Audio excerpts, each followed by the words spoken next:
Tonight, the worst job I ever loved gets down and dirty with the ladies of the underworld. They dig for history by hand in a sticky, slimy, greasy mess. And CBS 2's Dave Malkoff joined in at the La Brea tar pits. Oh, Alan Hancock had a tar pit, E-I-E-I-O.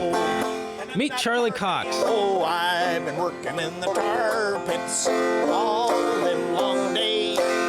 Official banjo player to the La Brea tar pits.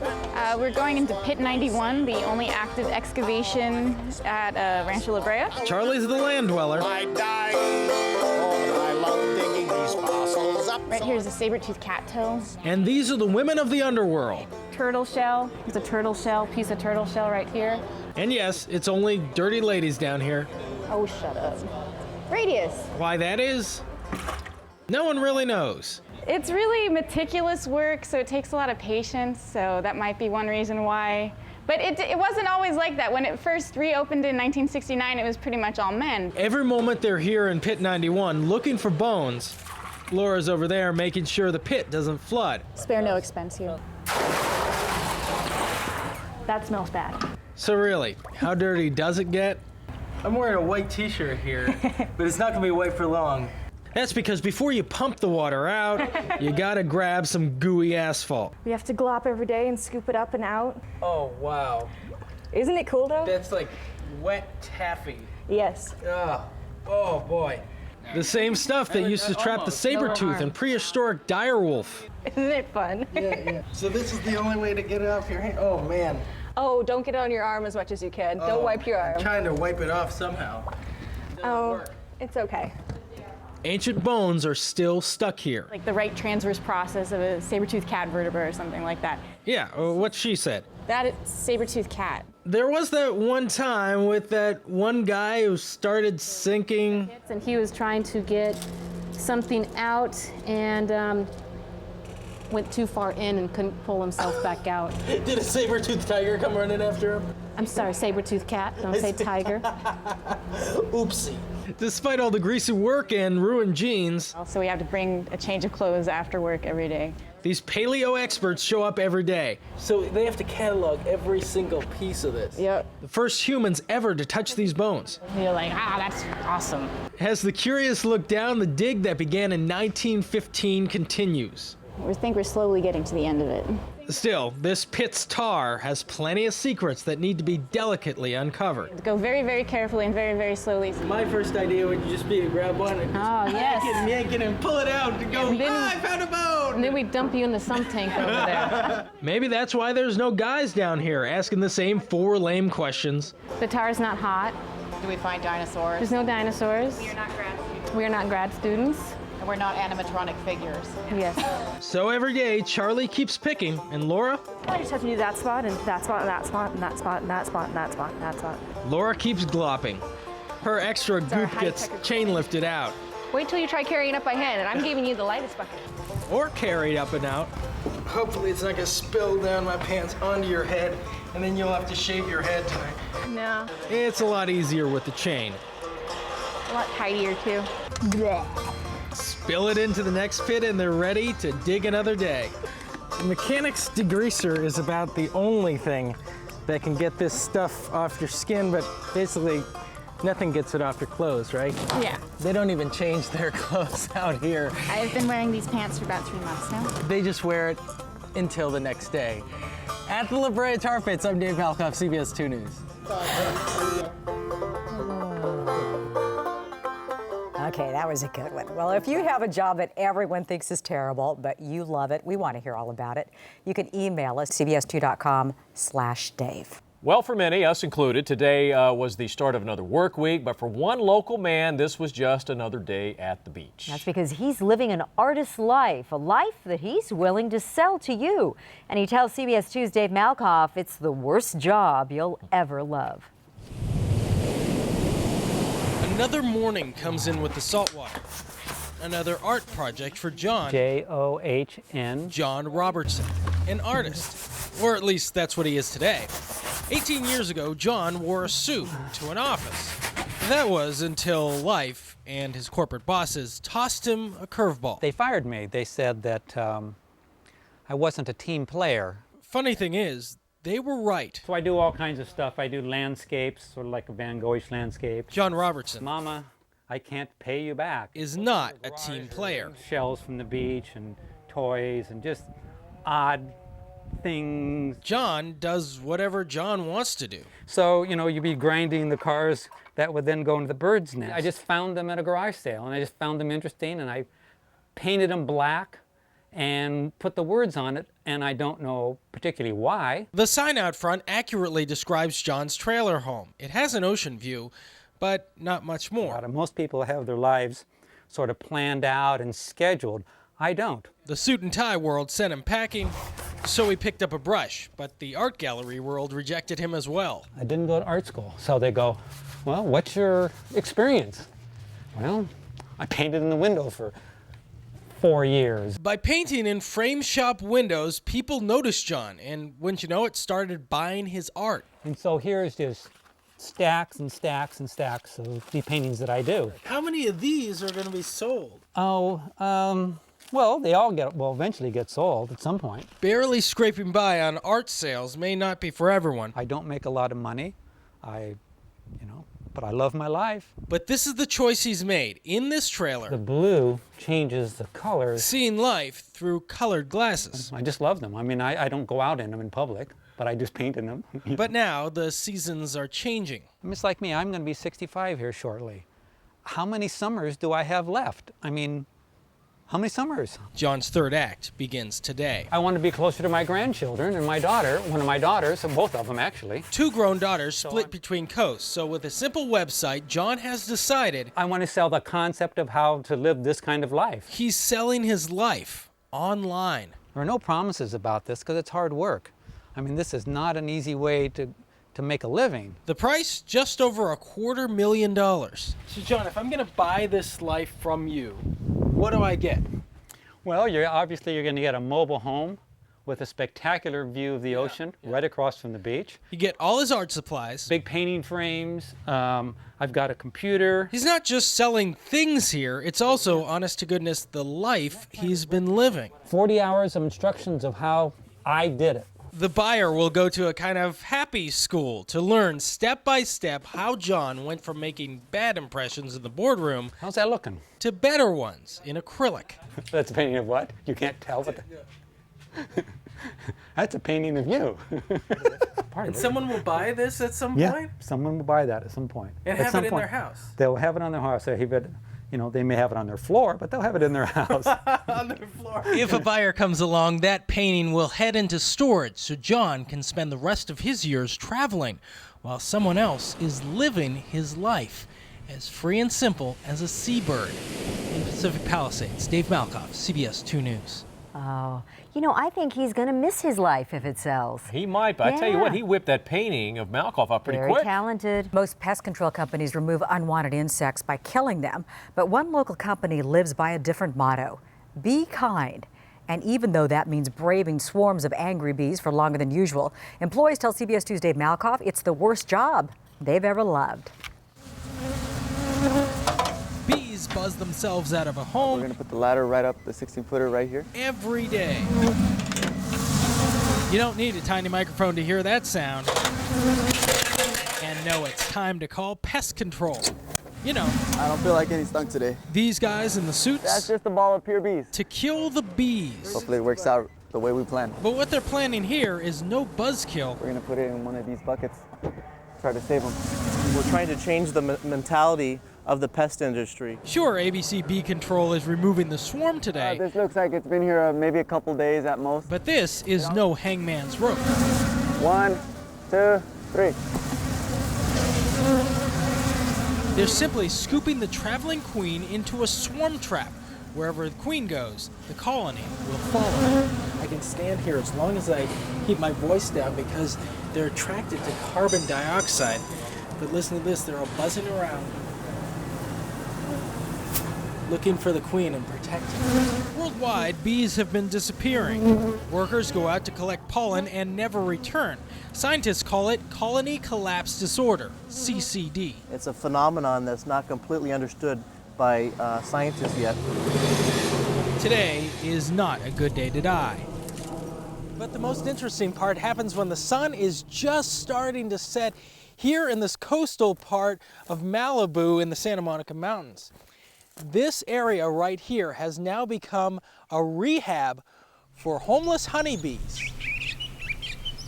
Ryan McGuire came up with this idea, returning city bees to the wild. Found it fascinating just by virtue of having a business in this type of field in the middle of Los Angeles. You see, bees work all day long. And they come back in at night when it starts settling down. That's why Ryan's team works best at dusk. And how is it going to be healthier out here? Well, as you can see, our natural surroundings make it such that they have plenty of food. Eventually, these urban bees will leave their paper traps and move on up to the big condo, where something amazing has already begun. A queen cell. This colony is giving rise to a new queen. When she's ready, the new queen will fly to a new home in the wild, and her one-time city slicker servants will follow. They're hopefully going to survive long term. There's a couple thousand bees inside this trap right now. If they stay here and stay healthy and the ants stay out, well, within a year, this could turn into 100,000 wild honeybees. And it all started because someone had a pest control problem. In Malibu, I'm Dave Malkoff, CBS 2 News. In some jobs, you climb the corporate ladder, but in one job, you climb the actual ladder about 300 feet. And when you get to the top, the view is great. But get this, there's no bathroom. CBS 2's Dave Malkoff finds out why crane operators say they have the worst job they ever loved. Sometimes really making it in Hollywood is a one-step-at-a-time proposal. Is that you, Marland, up there? Yeah, this is Marland. Go ahead. But when you finally score that high-rise Hollywood office, It's a real cool job, though. life's pretty sweet. Up here, way up here, looking down on all us little people, you'll find Marland. Marvelous Marvin. That's Marvelous Marland Love in his decked-out office. microwaves. Some of them have microwaves and the radios. It's not easy getting where Marland has. Read a lot of different stuff. He's got internet access, assorted snacks, tunes. Well, when he's not doing anything, he can turn the radio on, listen to music. There's no glamour here above the star-studded sidewalks of Hollywood and Pine. Heck, there's no elevator. It's all a hard climb, 330 feet up. Marland is building the 11-story W Hotel and 15 stories of attached residences, a complex that spans an entire city block. Let me know when you're ready. Loading heavy metal ever so gingerly. Another 40 feet. With 2 tons of skill, 5, 4, 3. not an ounce of nerves. Give a tooth to the horn. Guys know that something's coming overhead. Looking good. Nice and easy, baby. Nice and easy. And a feather touch on the joystick. Go to channel 1 for a minute, okay? Marland's web core supervisor is always right outside the door. We're almost as high as the chopper. How much higher are they? My guess would be about 100, 150 feet. That's it. That's it. That deck we're standing on is more than 30 stories up, so don't look down. Especially on a windy day. Looking at about 11 miles per hour. This monster is alive, swaying up to 4 feet in every direction. Well, they're designed to flex because if they were rigid, they would snap off. The cables themselves are load tested at 26,000 pounds. You have the hoist motor. Meaning each of the 4 cranes on the project can easily lift a fully loaded moving truck. Looking good, looking good. Coming on down. All that climbing up and down, That's beautiful, huh? sometimes 4 times a day, is a workout. But it's no different than like you guys walking around doing news stories and stuff. You know what I mean? But I think it might be a little bit different. I think it's just a little bit. What's more, where's the bathroom? I knew you were going to ask me that question. You usually carry water up with you, so you use the bottles, you just refill them. In Hollywood, the show must go on. The site's always building, always changing. Proving life at the top isn't always as glitzy as it looks from street level, 330 feet above Hollywood and Vine. I'm Dave Malkoff, CBS 2 News. It is not for the claustrophobic or the arachnophobic, for that matter, but those who can handle the spiders and cramped crawl spaces say earthquake retrofitting is the worst job they ever loved. CBS 2's Dave Malkoff shows us why. Altadena, California. In the soil-packed basement of this house, this girder here is just barely sitting on the post. Jorge is on his way with some plate. there's a problem that's been brewing since the 1920s. Since this house was built, it's simply lucked out time and time again. While some homes could use a new coat of paint, this house basically needs a new foundation. 1920s builders used to stick a 2x4 right into the wet cement. And they believed that therefore they could build a house on that 2x4 because it was stuck to the cement. But then, in the late afternoon, March 10th, 1933, the 6.4 magnitude Long Beach earthquake hit, and homes came right off their foundation.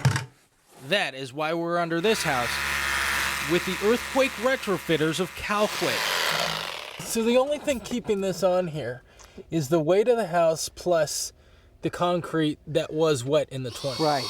These special plates will help keep the home from crumbling down.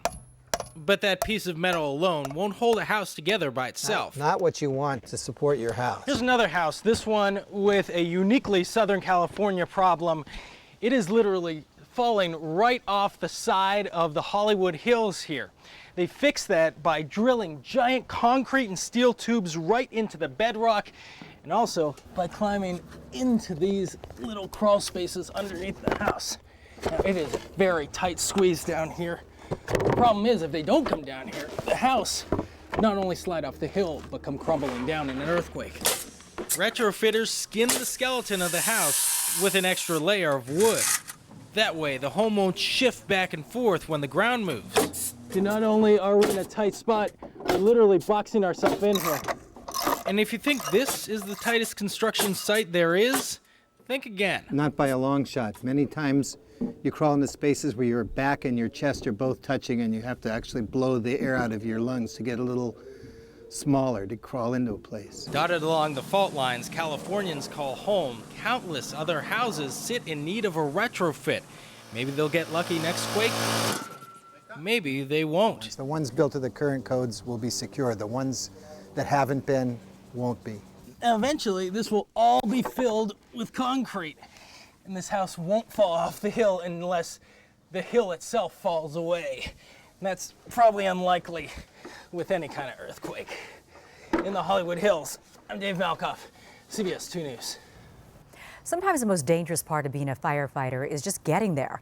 It's not easy driving a lumbering fire truck at sports car speeds, but the guys who teach fire crews how to do it tell CBS 2's Dave Malkoff it's the worst job they ever loved. Then we're going to check the door. Captain Andrew Ruiz. Nobody drives a fire truck in this town. Frank Espinoza. We're going to check the lug nut. Until these guys.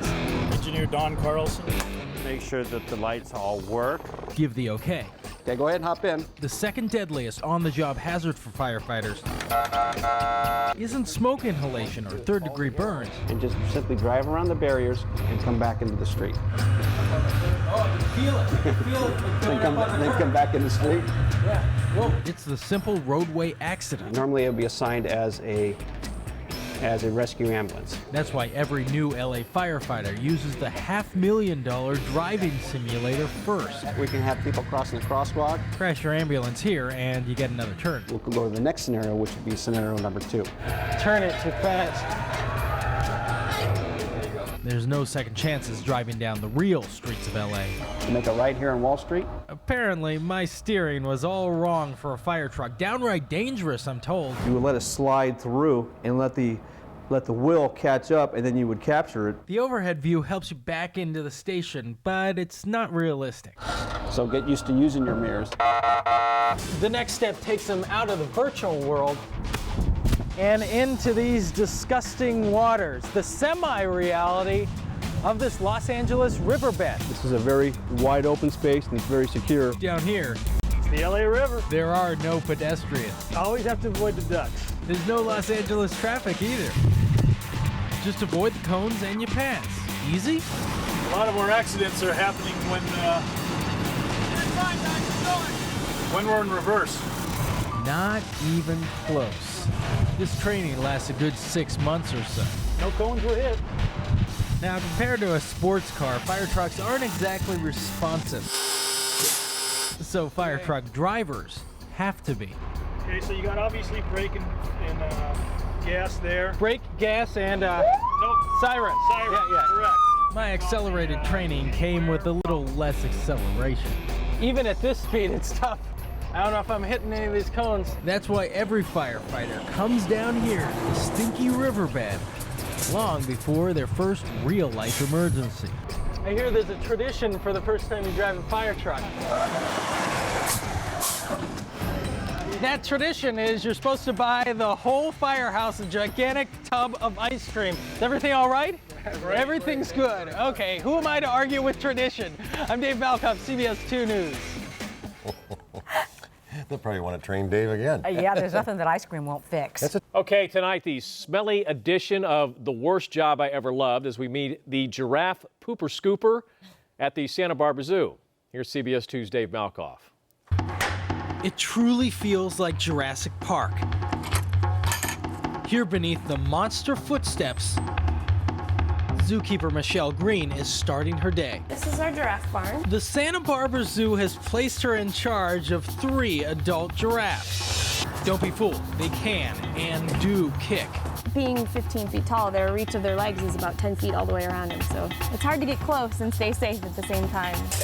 That's why she cleans the yard all by herself. Well, sort of. Yeah, this one is Candace. She was hand-raised, so she's a little bit more comfortable with people. What's she looking for? The bugs that the poop attracts, she eats. In Africa, crown cranes and Baringo giraffes live together. You ready? Ready to go scoop poop? Let's go scoop poop. Come on, Candace. They do here as well. We're out to collect giraffe droppings. They look like pretty big marbles. Pellets, they call them. And there's plenty left behind just since yesterday. We fill a dumpster about every 4 days. Candace, am I doing it right? Is this right? Is this right, Candace? No? No? And I also work with the gorillas, so for me, the small pellets of the giraffes are not that much compared to what the gorillas can put out. All this makes Candace smile. The more giraffe leftovers, they're just beetle grubs.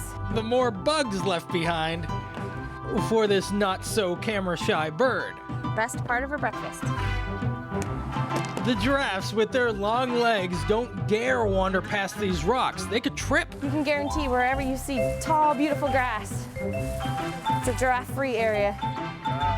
That's why Michelle places the bird food here as her stinky job continues. Sure, you smell a little bit at the end of the day. Woo. I didn't realize are you all right? it was electrified. Oh, are you okay? That, my friends, would be me accidentally touching the 3,000-volt electric shepherd fence. Sorry about that. I should have told you about that beforehand. Giraffes love bamboo. It goes way over here, cabled to a tree. That one's not electrified, right? This one is not electrified. Okay, just want to check. Just want to make sure. Some days the pulley system works better than others. So I've got an idea. Why don't we just get Candace to take this and just fly it up? Candace and Michelle both have smelly feet. Especially my car smells like it a little bit, the locker room, all kinds of stuff. I eventually threw these pair of boots away. They give us some pretty hardy shoes. Although giraffes are peaceful, their droppings pack a punch. Good job! Goes to show, with the right partner, any job can be a breeze. You know, I get to work outside with a lot of amazing animals, and it's never the same day twice. You can actually come down this close to the big tongue here at the Santa Barbara Zoo for about $5 or less than that, and you can feed them just like this.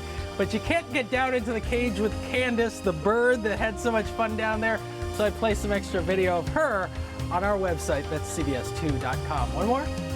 I'm Dave Malkoff in Santa Barbara, CBS 2 News. I gotta tell you, giraffes have some kind of tongue. We'll talk about a cool job we found the only place in Southern California where it's 0 degrees at the office. Workers freeze all day so school kids can have a healthy lunch. Here's CBS 2's Dave Malkoff, who shows us the worst job they've ever loved. Beyond this door, where these guys work, it's less like Southern California. Double jackets today, huh? And more like Northern Michigan. You see, every lunch lady in 730 LA schools gets their lunches from one, yes, one freezer.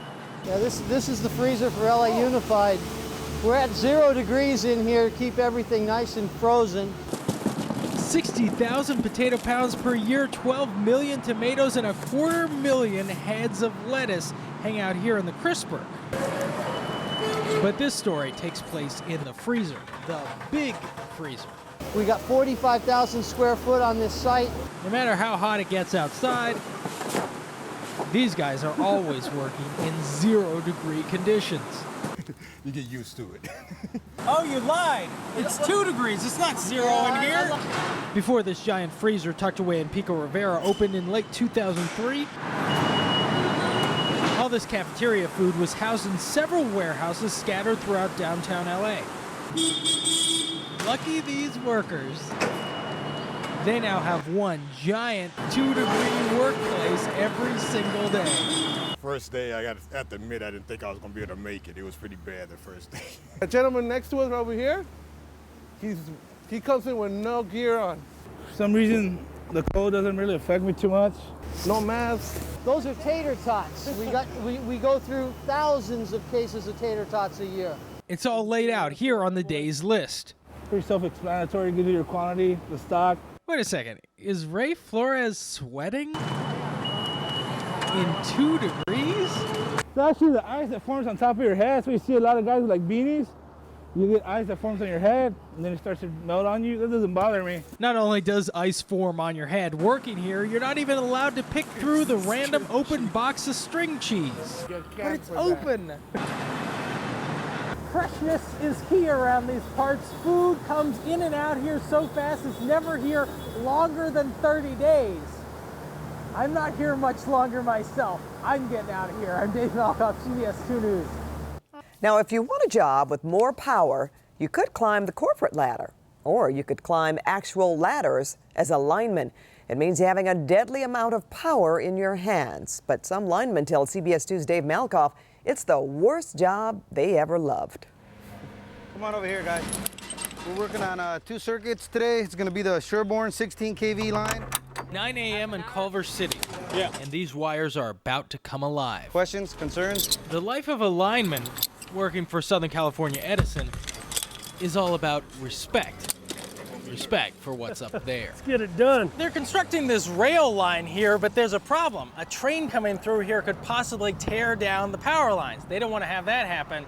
So even though it's charged at 16,000 volts, they're sending this wire underground.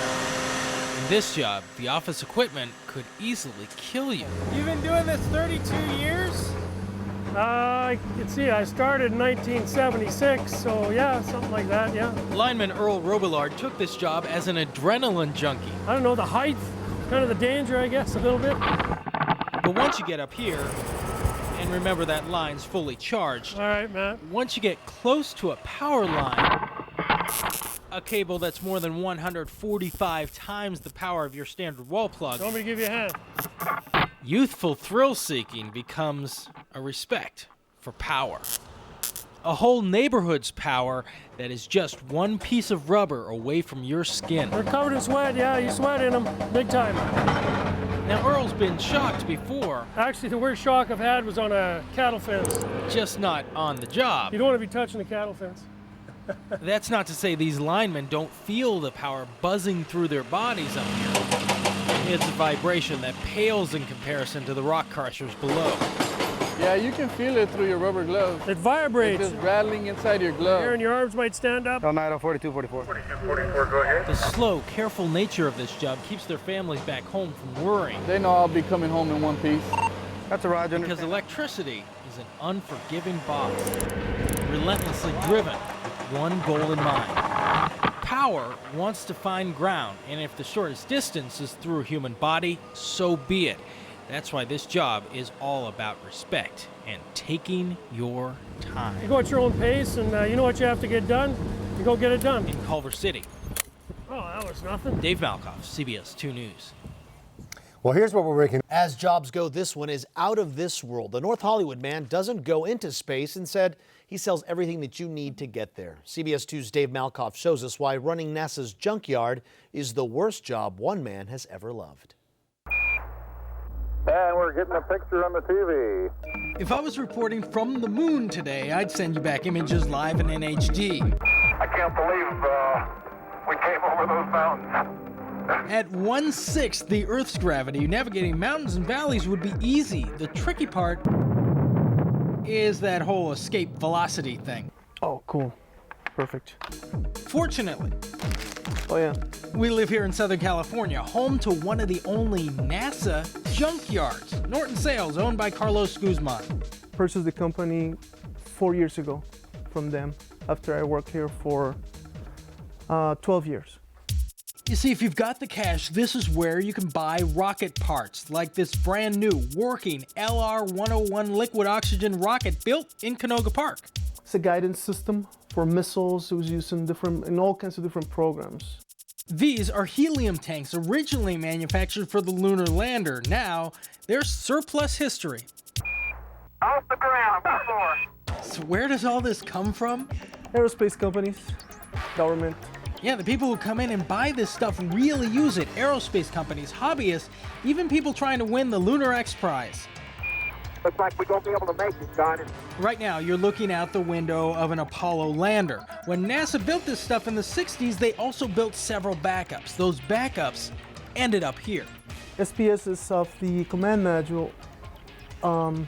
That was used if you ever saw the Apollo 13 movie. That's where the pilots used to go. Here's one of those command modules. You can make it yours for the low, low price of... I don't really want to say a number because I really don't have a number for it. Let's just say it's over $1 million. Cash, check, or major credit cards accepted. This stuff looks shiny and new, but I'm sure it doesn't arrive here that way. They're usually full of oil or grease. Someone's got to clean this stuff. Your office, please, Jerry. You see, rocket scientists are a little too busy. So we have 100. See. Okay, because they're coming in about an hour. Uh-oh. So Jerry Avalar is always busy in the back room. In this greasy place, the really delicate technology is protected. See how old they are? There's a lot more stuff in the back if you'd like to go take a look. Miles of hoses and fittings, rocket tech that really hasn't changed much in the last 50 years. Whoa, look at this. What is this? Is this like Marty McFly nuclear hat? Some of this sci-fi stuff is out there. You gotta ask, why would someone buy this? Somebody just wants to have something like that. You never know people, you know? They also sell a ton of movie props here. This is a napalm-free store. Yeah, these are all our tools that we use here.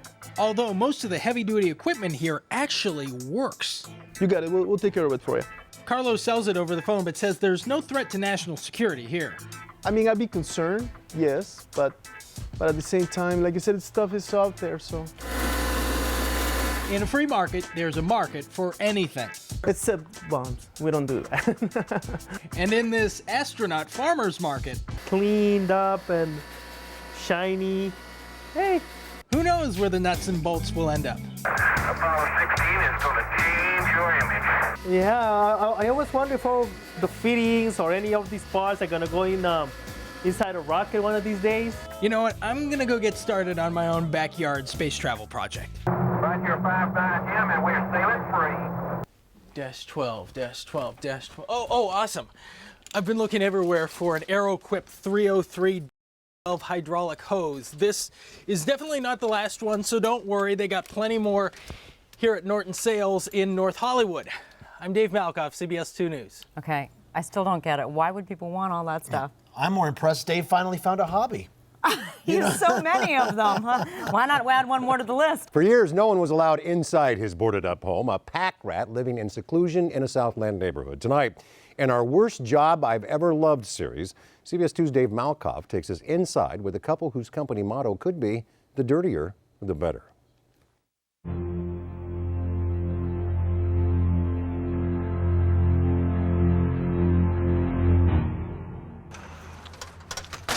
All right.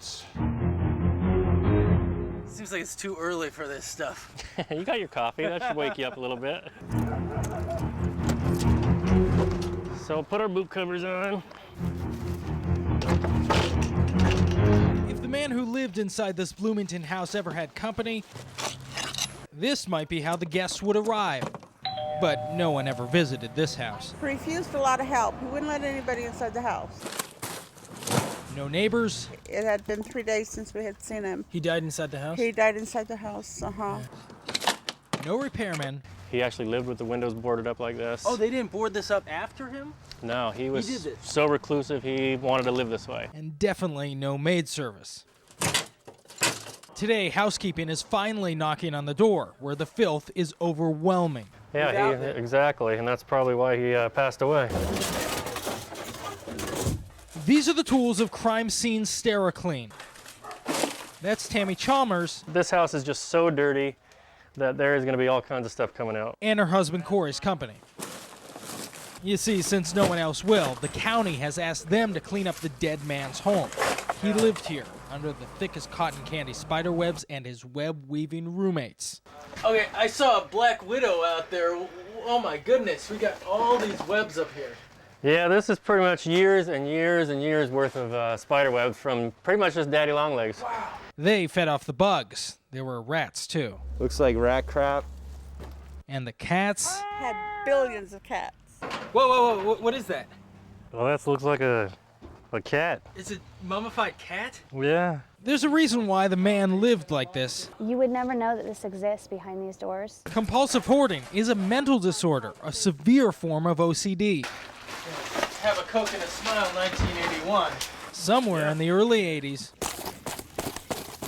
when they still called them sugar smacks, not honey smacks. And that's why some of this is archaeology. This man, Fernando. Who's Fernando? That's Fernando. stopped throwing anything away. Is there even a floor in here? Or is it just dirt? It's all piled here, all of Fernando's TV guides. I didn't even dig very deep this November 77. TV guide time. Ooh. When he died, he left this filthy mess for the cleanup crew to sanitize and study. So for instance, this is Bibliomania, which is a collection of any type of written material. 9 p.m. on CBS 2, Three Musketeers. All right. In case you wondered. The books are covered in dust and rat droppings, and they're nowhere near the kitchen. All right, this is the Geraldo moment right here. What's in there? Oh, God. Well, pretty much everything. Go. Yeah, Gotta okay. close that. You would think the best way to approach a house this filthy would be with a bulldozer. Watch the fine paint. Yeah. That's a collector's piece. Don't even try to figure why he kept the outdoor TV antenna indoors. Yet no matter how disgusting, this is still a house in Southern California. I didn't even realize it, but this is a story about the Los Angeles real estate market and how crazy it is. Yeah, it shows you what people will buy, huh?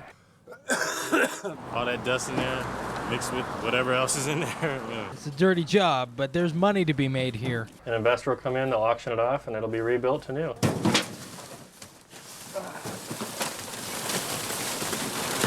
The house even the neighbors never saw. We used to take his groceries up to the back door and he wouldn't let us in. We'll soon have a new resident who most likely will never know about Fernando, his habits, or his animal friends. And as we're moving this whole pile, a cat jumped out of here somewhere and ran into the house. I never saw myself doing this before, but now I can't see myself doing anything else.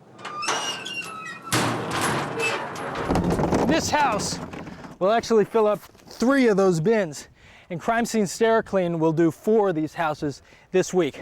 I'm off to the next crazy job. I'm Dave Malkoff, CBS 2 News. Well, you're on a passenger jet. Suddenly, smoke pours into the cabin. As oxygen masks drop and alarms blare, what do? If you're like most people, you panic. But some people work to be ready for just such a moment, and they tell CBS 2's Dave Malkoff it's the worst job they've ever loved.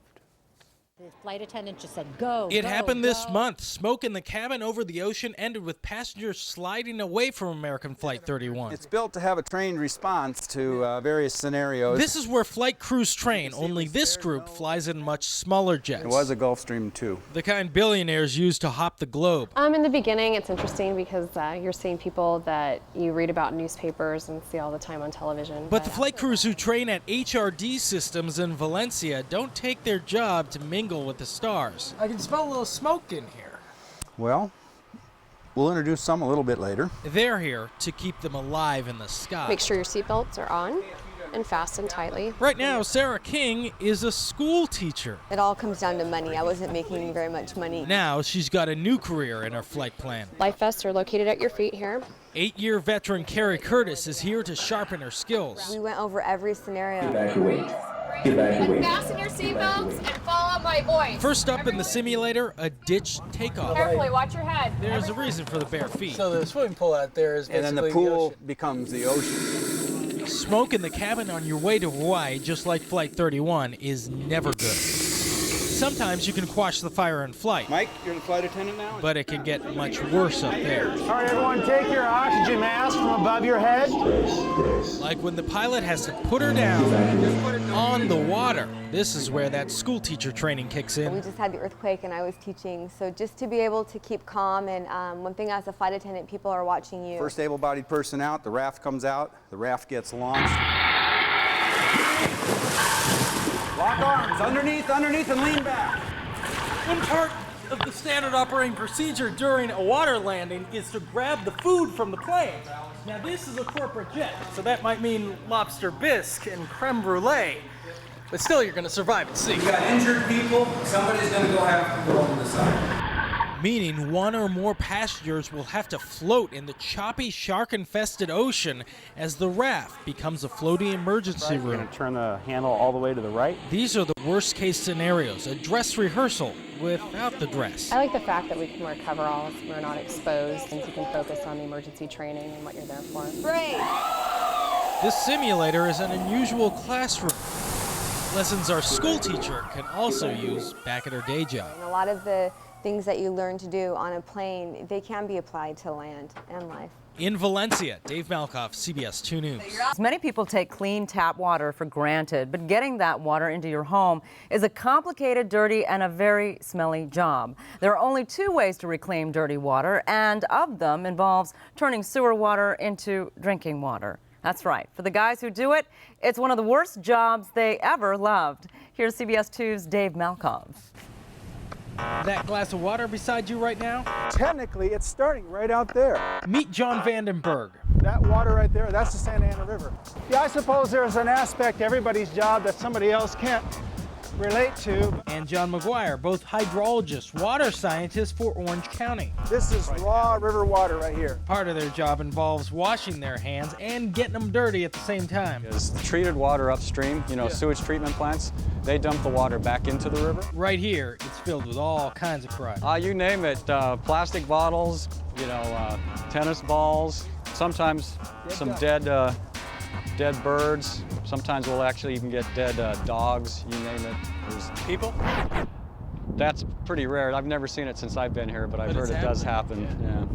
When this water really gets moving, you can see what remains of someone's shower shampoo. Beach balls, styrofoam, plastic bottles. I'm going to flush out this bottle. Then I'm going to stick it in the water. They test the water filled with, well, you know what. There's probably a lot of biological activity going on in there. And clean it as well. Just that one didn't make it to the frying pan. Can you believe it's actually the mud that makes the water clean? Sand material just acts as a filter, so to speak. A little further south from that facility, there's a completely separate building where they, get this, change raw sewage water into water people drink. Take a whiff. To be completely honest, I don't smell it anymore. Oh, oh, your nose is different than mine. The sewer water has just arrived at this $490 million Orange County Water District facility. It bubbles and stinks, but it's about to be drinkable. Here's step 1. This is a microfiltration module. A series of tubes riddled with holes about 1/300th the size of a human hair. Too small for large bacteria to pass through. 70 million gallons of sewage a day, then move on to the next building. So in here, you have about 22,000 super-sized Brita filters that you run it through. Yes.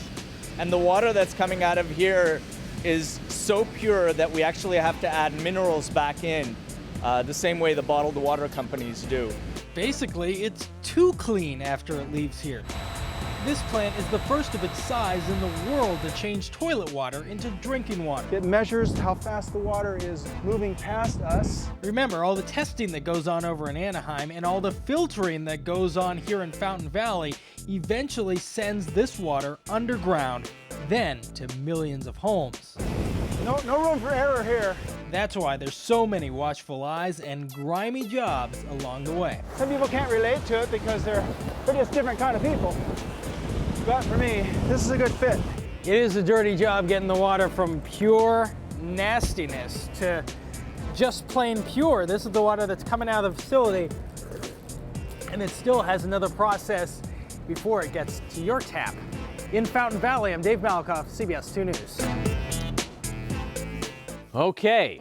Underwater welders can face everything from electric shocks to electric eels, but in Chino, some prisoners are braving even bigger dangers just to earn the right to become underwater welders. And they tell CBS 2's Dave Malkoff it's the worst job they ever loved. Construction work is hard enough. But when the construction site is underwater, the job calls for a different breed of worker. Basically mechanics that will work underwater. These men are in dive school. Hey, you want to go sit down? Each diver puts his life Straight over there? in the hands of his crewmates, right down to the very last bolt. Because in this suit, this is one of the originals from the old school Navy in the 40s. the difference between living and drowning This is the final nut that we fastened to secure my main air to the suit. comes down to one tiny piece of brass.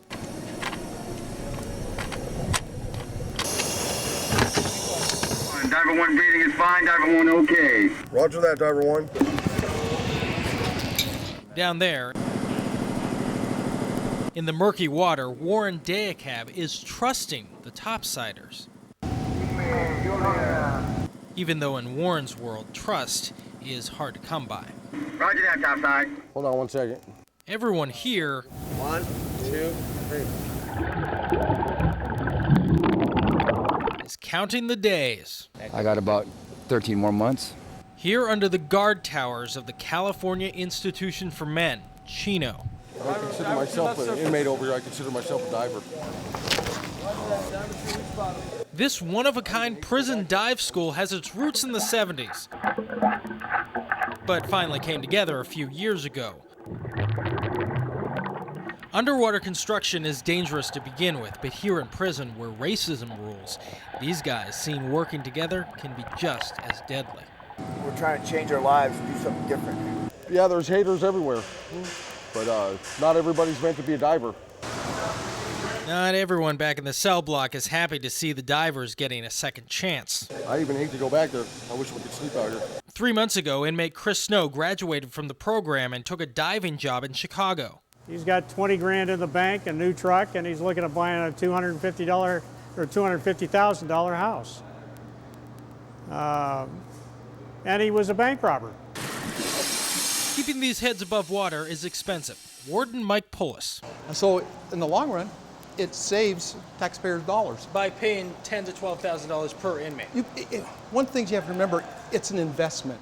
Every time they come back to prison, which is kind of a revolving door, it costs about $50,000 a year. Everyone who completes the dive school is promised a career on the outside. You know, rather than just a job, going to another job, then finding another job. I have 2 beautiful girls. Behind the concertina wire, the only way to provide for your family is to wait until you're freed from the metal that keeps you on the inside. Can I get it? But I'll get more training that way. I'll be more sellable on the streets. We messed up, but it's not over. They don't want to see the inside of another prison. When they're underwater, they don't have to. But when 3:30 rolls around, then I have to think about over there. Until then, my whole mind and heart's right here. From inside the California Institution for Men, Dave Malkoff, CBS 2 News. You love your job because you work with great people, but there's one man in Southern California who's stuck working with a bunch of cold-blooded snakes, and he likes it. And he tells CBS 2's Dave Malkoff it's the worst job he ever loved. Where's the sunglasses? in a small apartment. Okay. Not far from movie star homes. Fiber optics. Guns. Glasses.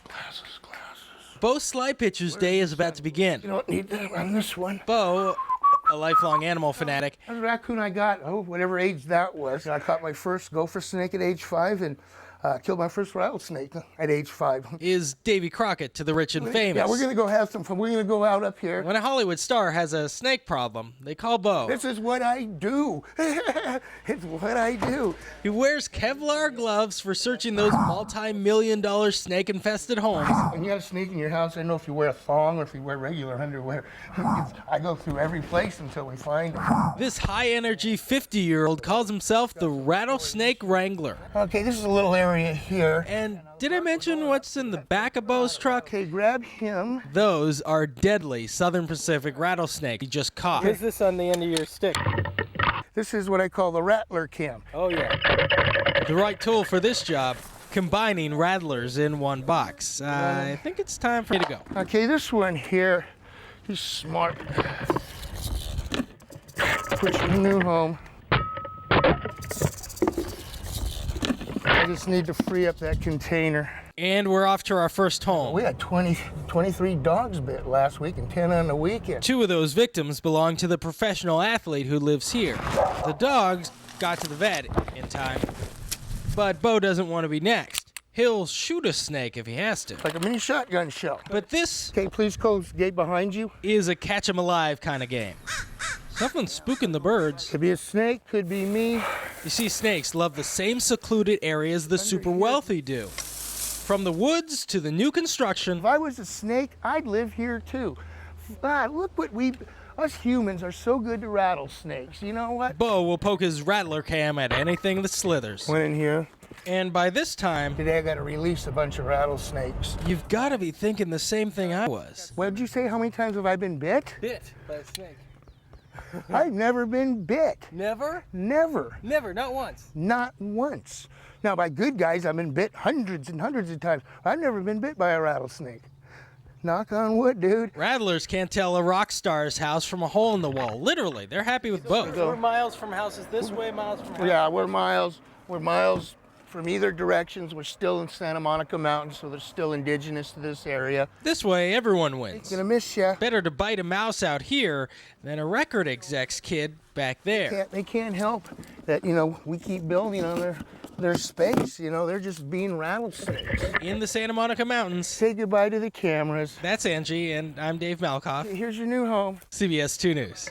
When it comes to recycling, most people have no problem doing their part, but maybe that's because the hardest part is done by somebody else. Fortunately, the people who actually sort through those messy cans and bottles tell CBS 2's Dave Malkoff it's the worst job they ever loved. You check for the lug nuts. The daily check. Right here. The camera. These are my eyes right here on the back. So yeah. When right here. Yeah, right here. Is about the only part of a recycling truck driver's day. It's kind of stinky. That never changes. Manuel Barrera can't imagine doing anything else because he basically has it. When I first started working at this company, I was 19. I got 22 years working for the company. Every day is Blue Bin Day for Manuel. This heat started. This job isn't exactly flower scented. There's fish market day, then there's manure day as well. We had to take at least 2 or 3 showers at home to get rid of that. That giant robotic arm right there is called the ASL, or the automatic side loader. It works wonders, but it can't grab anything if there's a car or a sidewalk in the way. That's why every once in a while, you'll find the bin right in the middle of your driveway. Sometimes people, they kind of put the can when I cannot reach it, so I had to get out of the truck. So it's out, over, back in, and back on track. But don't worry, even robots and robot operators mess it up every once in a while. Waste management truck drivers will pick it up by hand, but the robot claw is much cleaner, right? Well, did you see that? Maybe again in slow-mo. Manuel just lost a can right into the back of the stinky truck. Not good. So I had to climb on the top to get my can out. There's no robot for this part of the job. It's kind of like a trash cobbler back there. Stinky garbage baked in the 100-degree sun all day until it oozes just right. The blue bin may very well be the cleanest thing in there. Get it out and you're ready to go again. Although there was that one day when Manuel dumped out a can and cash money started floating out. Sure, he stopped to knock on the guy's door. I told the guy about it, but I told him that he needed to wait until I was ready to go to the landfill so he can recover his money. Manuel's got a million stories and 175 different routes that rotate every 2 weeks. I tried to work in the office, but he'd much rather be on the road. we're going to the recycling center. Where Manuel's route ends, someone else's unusual job is just beginning. And if you're thinking there's some kind of robotic machine that sprays the garbage down and sorts it automatically, you're only half right. It's mostly sorted by hand and by eye. 4 sanitation workers pick out the cardboard and throw it down one chute. It eventually gets baled and sent out there. Another 4 grab the glass and plastic food containers, throw them down another chute. Apparently, the pile that creates is the most delicious of all the waste out here. Ritz cracker, anyone? Hardly used. Believe it or not, it does take an expert eye to figure out what is and is not recyclable. For example, this, not recyclable. Although they are working on a technology to get it there. In Carson, I'm Dave Malkoff, CBS 2 News. We go where few people have ever gone before, deep into the belly of a cargo ship arriving at the port of Los Angeles. For the men and women tasked with searching the ship, it's the worst job they've ever loved and the most dangerous. CBS 2's Dave Malkoff shows us why. It's always good to wear a pair of gloves when you're on these vessels. It's just after dawn here at the port of Los Angeles, and this Danish-owned ship flying a Greek flag has just pulled in. It's roused the suspicion of these federal agents. Just everybody be careful. A ship search this size can be dangerous on or under deck. Yeah, the deck sweep and then the cargo hold. I don't want anybody going down into the hole by themselves. U.S. Customs and Border Protection does just that for this massive vessel that has just entered the U.S. And then this is moving up coastwise to Oakland. This ship's never been to this port before, and Port Director Todd Hoffman admits these unknown cargo containers are the #1 threat to U.S. security. It looks like we can get the doors open enough, and we'll actually check this container. Nothing threatening in this one, but it's that risk that has CBP checking every ship's manifest. But still, that's only checking them through paperwork. That's checking them through paperwork, and based on the paperwork and the various relationships. Meaning, if they've never seen a ship before, it's more likely to get checked. Up here? These ships are the perfect place to hide drugs and contraband. Even living humans have been smuggled in through these metal mystery boxes. They could even carry a dirty bomb, or worse. They are screened for nuclear and radiological emissions with our radiation portal monitor system. Sniffing around top deck is just where the search begins. We look at the engine room, the rudder compartment, and we also check the integrity of the seals. This cargo ship, this will lift up so when you're coming down through. Mykonos, we need the O2 sensors. Is filled with tiny spots just right for smuggling anything. We're 7, 8 levels down from the deck level at a place that is usually not accessed. Searching a cargo ship isn't just dirty. Oil and mildew. It's extremely dangerous. So here's all the rust, the paint chipping. We are deep in the bowels of the ship, an area that is covered in grease. The grease is not the main problem down here. It's the rust. The rust actually pulls the oxygen out of the air as it oxidizes. And that's very dangerous for these inspectors. People have actually died trying to inspect these ships because of that rust pulling the oxygen out of the air in tiny little catacomb holes like this. Watch your step. That's why no one searches alone or without a working radio. It's real easy to slip, hit your head, and not be seen or heard from for hours while the rest of the crew is doing the search. So far, this ship checks out. There's only one more place to look. Knee-deep in grease from Greece. It's a heavy lubricant they use to keep everything from rusting. This is gene-ruining work, an overwhelming job protecting the border. So why make it your career? Because it's fun. This is where you find stuff. Now, this ship has about 500 of these giant cargo containers. Some ships they search have about 4,500 containers. It's a lot of places to hide basically anything. At the Port of Los Angeles, I'm Dave Malkoff, CBS 2 News. Gosh, it must take a long time to search those ships. Well, just learning how to pick up deadly snakes and stuff them into boxes sounds hard enough. But how about teaching everyday folks to do the same thing? That's one local man's task, and he tells CBS 2's Dave Malkoff it's the worst job he ever loved.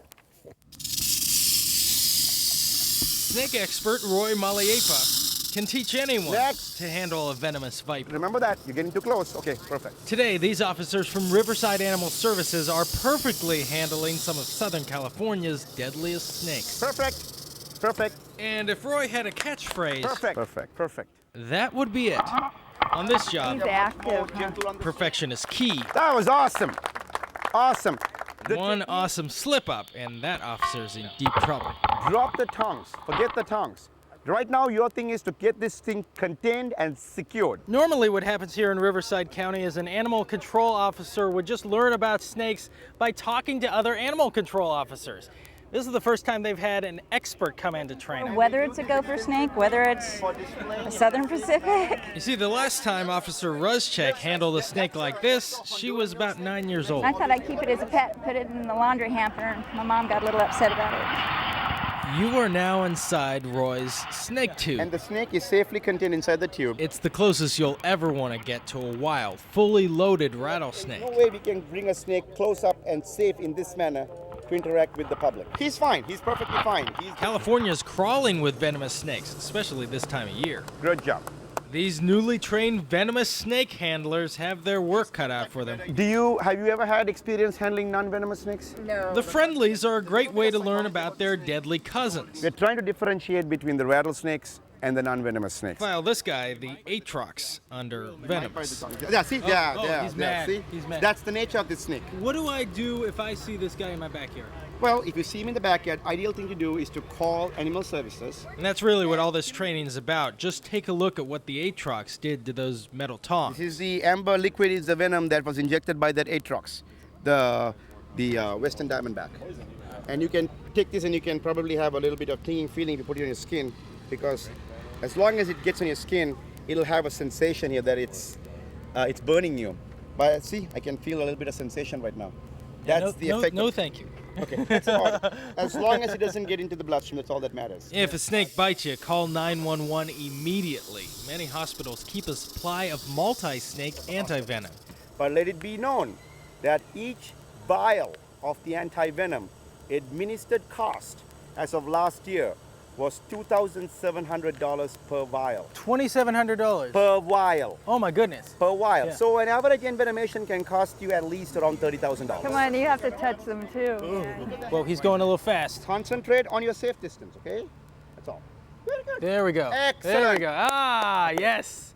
Perfect. A master snake handler. Perfect. You hear that? Perfect. Perfect. Teaching people about common things about awareness is the easiest way to avoid being bitten by a snake this summer. Because most snakes you'll encounter this summer come without the tube. In Riverside, Dave Malkoff, CBS 2 News. If you've ever driven through a toll booth thinking that must be the worst job ever, then you've never met the woman CBS 2's Dave Malkoff found in Orange County. They stop the flow of traffic. Good morning, 425. Send you digging for change. Good morning. Yes, 425, please. That's outrageous. And always seem to raise the price. Could you imagine working 10 years inside this little box? I'll see you. Gloria Carr can, and that's right. Carr, C-A-R-R. This Employee of the Year spends her days exchanging an infectious laugh for drive time grumpiness. They come up with attitude, and it's just, you have to have that mind. Good morning, 425. This Orange County toll road. Thank you. Now, if you go to San Diego, this is it. Has its regulars. Well, it was Christmas.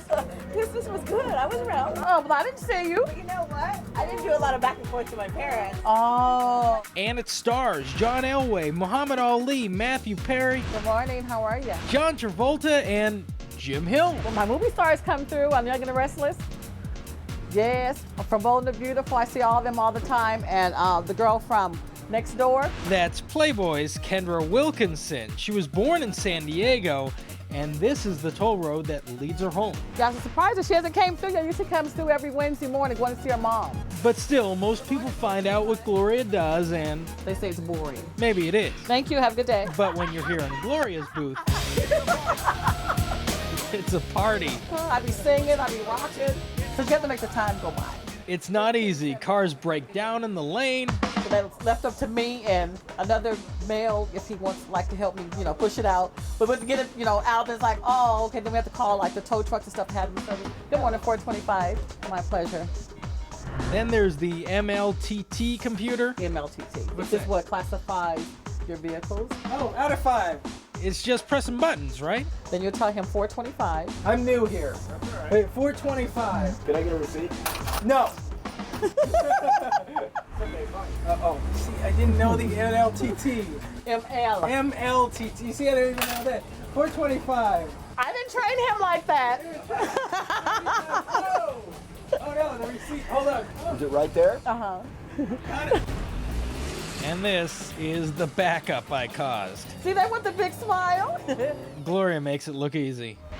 Here we go, here we go. You like that? Taking tolls. Want to dance? Okay, come on, sing that. Okay. Keeping the beat. Come on, sing, look it. You get them? Sing. And dealing with the lame excuses all at the same time. I left my purse at home, but you're driving. Yeah. Okay, we can. Okay, we can go now, right? That's it? Well, I've learned 2 things today. Number 1, I can't dance. And number 2, I can't necessarily do this job either. So if you want to dance with Gloria, she'll be appearing on the south side of the Catalina Toll Plaza on the 73 on your way to San Diego. I'm Dave Malkoff, CBS 2 News. I want to go through Gloria's booth. Yeah, great attitude. Twice as many homes are headed toward foreclosure this year than last, with California leading the nation. And some owners are taking out their frustrations on their homes by trashing them. Tonight, CBS 2's Dave Malkoff introduces us to the crews hired to clean up after them and why they say it's the worst job they ever loved. You won't see it just driving by. You need to look closer. Life just ends up getting to be a little bit too much for people. Beyond the heartache. Why can't you just weed whack it down? Past the uncut lawns. Find all kinds of weird stuff. You'll find what real estate agents call a trash out. You can tell if they're angry. It's a foreclosed home left as is. Looks like somebody was sleeping downstairs while they were trying to box stuff up upstairs, possibly. Analysts now put California's foreclosure rate at a 16-year high. Working 7 days a week right now. But the people who clean up the physical mess left behind don't need the numbers. They'll leave stuff in the cabinets, they'll leave food in the ovens. They're up to their eyeballs in reality. Any kind of food, canned goods. Foreclosure hit hard in this house. So she basically described it as she left a few things behind. It's a little bit more than a few things. You guys have a tall box over there you can put this in? And trash outs are more common than you think. About 80% of all foreclosed homes need a professional cleaning crew. Toss these over in that other box. Like Linda Hall's growing company. Looks like the last person out not only left her hair extensions on the bathroom floor, somebody's check. She left a $100 check behind as well. You can also tell she had kids. That's the sad part about it. You know, like the little bicycle license plates and things like that. Now here's the story on this house. There were renters in here, and the owner actually went into foreclosure. Sometimes when the renters are in the house, they don't even know this is happening until someone comes to change the lock. On those kind of situations, your hands are tied. I mean, there's nothing you can really do. And then we've seen a lot of damaged homes as well, where people just do damage for the sake of doing damage. This crew has seen plenty of that. Neglected animals as well.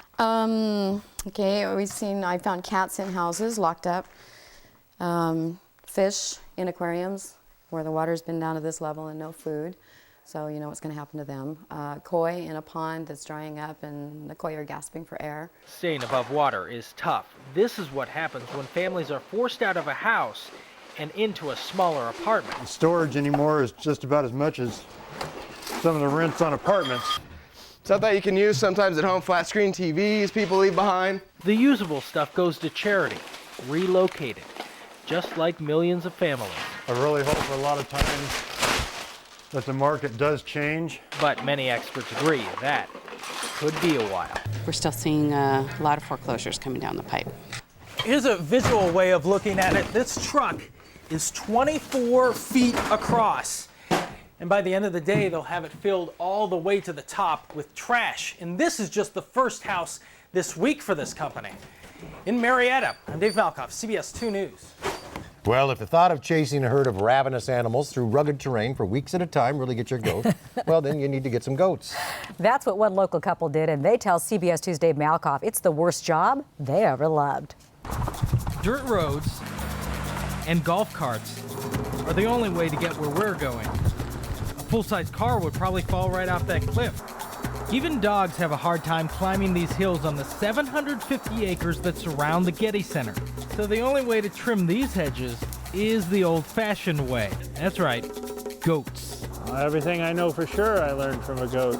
Hugh Button. I'll be 53, he'll be 65 this year. And his wife Sarah are, how do I put it, accidental goat herders? We got our first goat as a wedding present. Willie's the guy who was in this tree down here. One goat became two, and Reggie was born in Claremont 3 years ago. Well, you know the rest. But why do we need goats in the middle of Los Angeles just off the 405? We worked on the 134 last year. That was pretty busy too. Fire season brings them here from Oregon. I saw this vegetation and I thought, there's no reason for this kind of fire. Simply put, what the goats eat can't burn. Goats, here a bite, there a bite, they just keep moving. They'll mow this hill at about 5 miles per hour. They have 4 stomachs. And that's why goats will eat the dry plants most animals will never touch. They haven't done that knoll right there. Goats are smart. Go this way, go that way, stop. They'll respond to hand signals. They'll move where the dogs move them. They get a split. So it's mostly an easy life for these urban goat herders. Yet every now and then, the goats stumble off track. Because where they want to go is morning glory. That's another interesting thing that they do.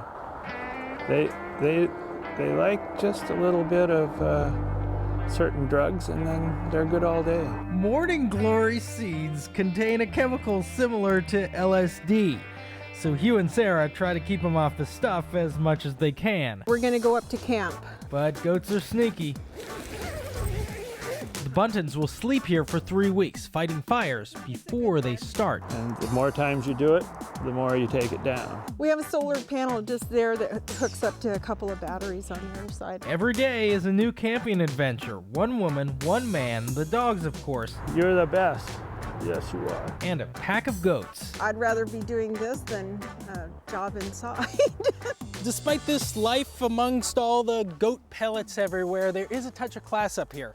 It is the Getty Center after all, so leading up to the porta potty are these steps made out of Italian travertine marble. That's not a joke. That's really pieces of marble left over from the construction of this place, so when you have to go, you go in style. At the Getty Center, I'm Dave Malkoff, CBS 2 News. You know, who knew they were wandering around up there? I had no idea. Yeah, the whole amazing. backstory was fascinating. Absolute. Office is hundreds of feet above the city, their lives often hanging by a thread. Tonight, our Worst Job I Ever Loved series goes to new heights as CBS 2's Dave Malkoff reports for window washing duty. These crystal towers don't clean themselves. In this city of 10 million, only a handful of fearless workers stand between that smoggy grime and a picture-perfect view of the city. Hector Garcia takes the easy way up. Shoulder over here. And for the past 27 years, he's been taking the hard way down. So basically, as soon as you put on your harness, I check yours and you check mine. A high-rise window washer's safety line can hold up to 5,400 pounds. Should anything happen, as soon as this ring goes down, it locks into place. We're about to go into their world. Oh, the Hawks. That's right, the Hawks. While they're light as a feather, we're two guys in a big metal box hanging by a cable string. If you get nervous, by all means, you tell me, because I got to get you off. Who, me? Holy moly. Never. The first thing a window washer learns is that lift control box, if you can flip it over. The bottom one. No, flip it over. Yeah, there you go. The bottom. I gotta get this one right, because if both window washers don't push the button at the same time, give it a quick tap, you could end up leaning to one side. It's tough. You gotta manage your safety rope. Yeah. And you gotta press the button to go Right. down, and you gotta be in tandem with this guy. Yes. Never mind washing the window. There are robots who can do this work, but Hector says it's not the same. It's 21. This is 20. Sure, a human window washer does windows, but he's also a building inspector looking for cracks, signs of trouble. This is where all that smog ends up, solidifying as a nasty grime high above the toy cars below. What you want to do is go up one side, cut the top, and go all the way down. Just try not to think too much about all the way down. And yes, they do high-rise apartments, and sometimes they see stuff. Although the management always tries to inform, or they do inform the tenants on when we're going to be there. Yeah. A lot of people don't pay attention or forget. And there's just times we just catch people by surprise. It's mostly a quiet job up here, yet in the 27 years he's been doing it, this Los Angeles Spider-Man has never quite kicked his fear of heights. When I first started out in business, I was scared to death. And actually I still am, but when I'm focusing on a certain task, it all melts away. All that fear, all that dirt. A building like this will take 2 to 3 weeks to wash all the glass because it's so big and it takes so much effort. Good thing they only have to do this every 6 months or so. Way too high above Burbank. I'm Dave Malkoff, CBS 2 News. Well, maybe you remember the old Dan Aykroyd comedy sketch about the Super Bass-O-Matic 76. Good sketch it was. Well, at the Marine Mammal Care Center, having a nifty kitchen tool for all your fish blending needs is no joke. CBS 2's Dave Malkoff shows us why employees call it the worst job I ever loved. The seals and sea lions are constantly trying to escape the Marine Mammal Care Center. We just came to watch the seals. But do you really think they know why they're here in the first place? No, not really. This cute little baby harbor seal just arrived. They're all here because they either got sick at sea, everything from tapeworm to hookworms, can't eat on their own, or got a little too close to humans. So we also see some boat strikes, even some gunshot and knife wounds. The fish kind of look alive. This is one big stinky sushi bar. Really? I don't smell them. Some animals can swallow a fish whole. Others are too sick, so they get the gruel. It's sort of like a fish milkshake or a fish slurry. We'll have to get out another thing of fish. Meet Sherry Ruffer, barista to the sea lions. You know, you go to the smoothie place and they ask you, would you like a free boost with that? That's what you're putting in here, right? Yeah, these are the multivitamins. There's no strawberry banana mix here. It's all herring flavor. Oh yeah, fish heads, roly-poly fish heads. Everything goes. Fish lips, fish eyes, fish backbone, gills, and liver. Your smoothie's almost ready, sir. You said that you've accidentally tried it before? Well, sometimes that has happened to everybody here. Yeah, sometimes when it splashes near your mouth, you get a quick protein boost. I don't think this part of the job's in the brochure. Some of the people are not too interested in the fish part. The Bass-O-Matic 76? Yeah, they're not too interested in that part. Oh, yum. Oh, God. Oh, okay. You'd make that sound, too, if you had a tube inserted directly into your stomach. But simply put, if they don't drink the gruel, they'll die. They haven't really been potty trained, have they? Yeah, there's that, too. The back of my car smells kind of funny. The patients would love to escape their hospital. I'm putting them on the lift and getting them out. Alrighty. Yet escape was the whole plan. So the Ellie's coming in on the scale? From the beginning. 115.82 pigs. That's just over 255 pounds.